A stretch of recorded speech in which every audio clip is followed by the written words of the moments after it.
It was once a booming billion-dollar industry here on the island, but the demand for solar power has cooled, and so has the opinion of some solar customers. Thomas Maier investigates in a special two-part Newsday News 12 series called SunBurned.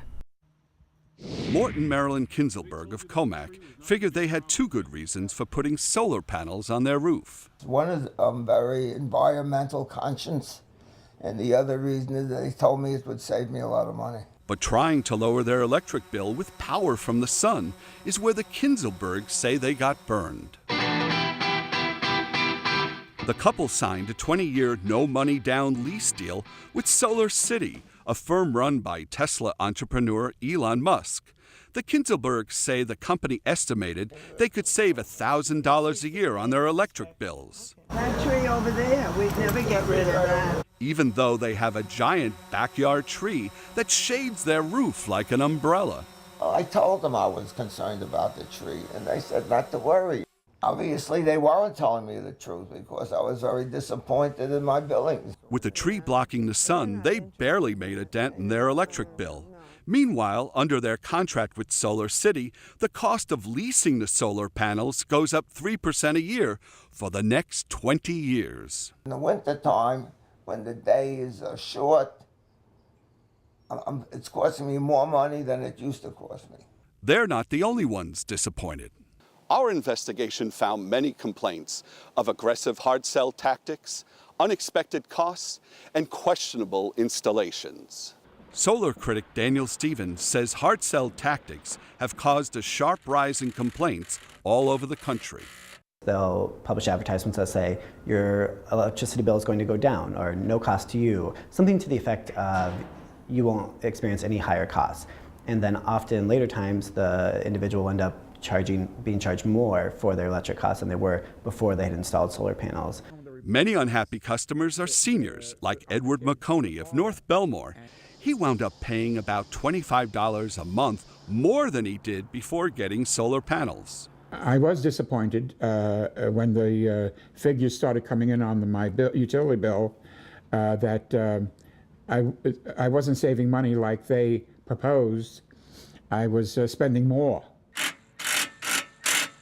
On Long Island, solar companies generally aren't regulated by government, nor are they answerable to PSEG Long Island, the area's big electric utility. Customers have to be careful, and we advise them to get multiple bids from multiple contractors and make sure that they enter into a lease that has terms that they can live with if they choose to lease.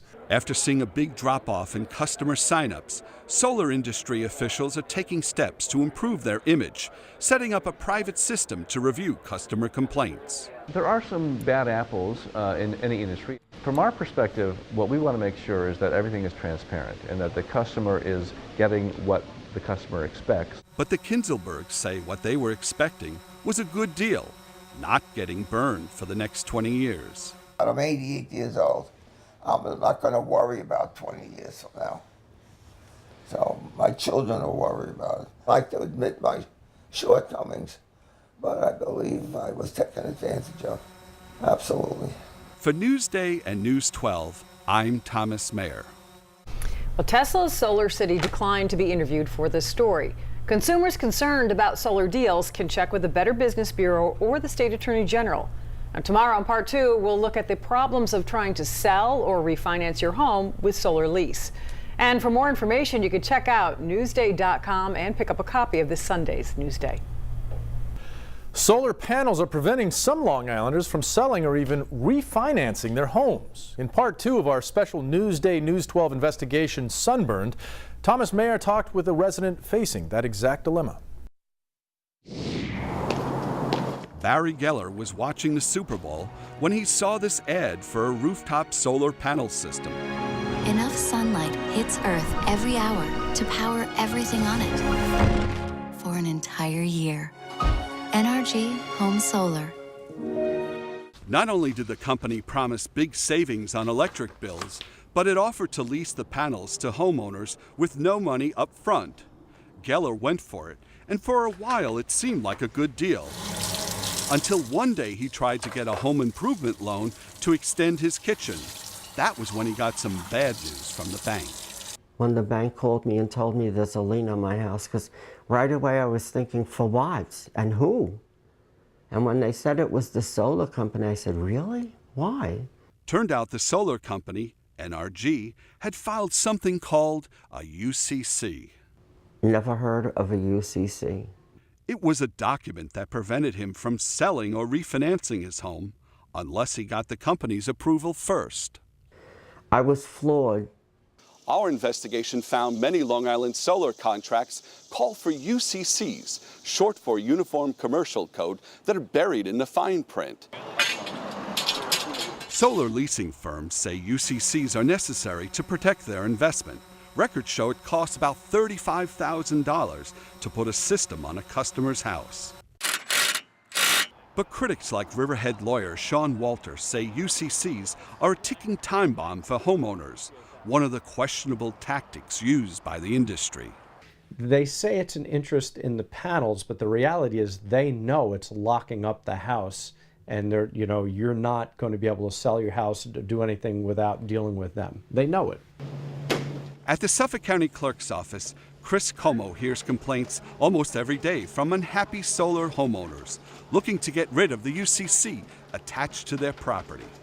We generally hear from the homeowner once it's brought to their attention that they have to do something with this, and generally they don't have a lot of knowledge about it because it's not something they were apprised of. NRG no longer does business on Long Island, but Vivint Solar, another solar leasing firm, says it's not their intention to interfere with a homeowner's rights. We do not put liens on homeowners' houses. The UCC simply defines who owns the system.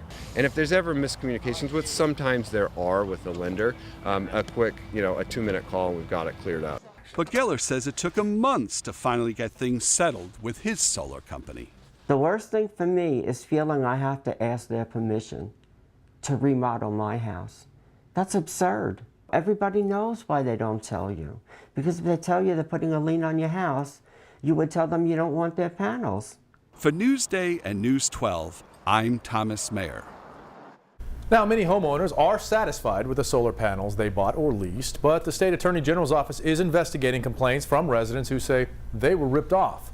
For more information about solar deals and what to look out for, you can go to newsday.com or check out this Sunday's Newsday.